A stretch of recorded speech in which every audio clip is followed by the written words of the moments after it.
यहूदियों का यीशु पर अविश्वास। यरूशलेम में स्थापन पर्व मनाया जा रहा था और जाड़े की ऋतु थी। यीशु मंदिर में सुलेमान के औसार में टहल रहा था। तब यहूदियों ने उसे आ गिरा और पूछा, तुम्हारे मन को कब तक दुविधा में रखेगा? यदि तू मसीह है तो हमसे साफ साफ कह दे। यीशु ने उन्हें उत्तर दिया, मैंने तुमसे कह दिया, पर तुम विश्वास करते ही नहीं। जो काम मैं अपने पिता के नाम से करता हूँ वे ही मेरे गवाह हैं, परंतु तुम इसलिए विश्वास नहीं करते क्योंकि मेरी भेड़ों में से नहीं हो। मेरी भेड़ें मेरा शब्द सुनती है, मैं उन्हें जानता हूँ और वे मेरे पीछे पीछे चलती है और मैं उन्हें अनंत जीवन देता हूँ। वे कभी नष्ट न होगी और कोई उन्हें मेरे हाथ से छीन न लेगा। मेरा पिता जिसने उन्हें मुझको दिया सबसे बड़ा है और कोई उन्हें पिता के हाथ से छीन नहीं सकता। मैं और पिता एक हैं।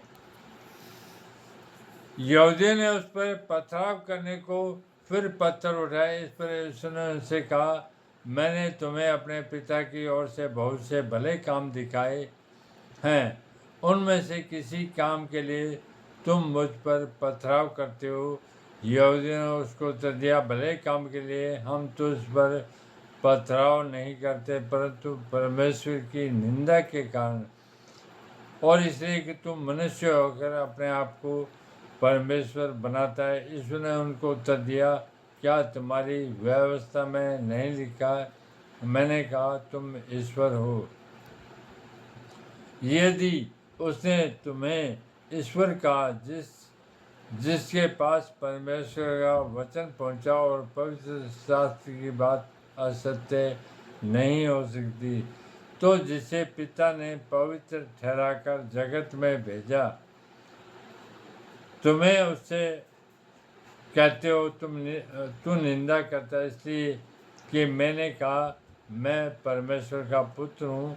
यदि मैं अपने पिता के काम को नहीं करता तो मेरा विश्वास न करो, परंतु यदि मैं करता हूँ तो चाहे मेरा विश्वास न भी करो, परंतु उन कामों का तो विश्वास करो, ताकि तुम जानो और समझो कि पिता मुझ में है और मैं पिता में हूँ।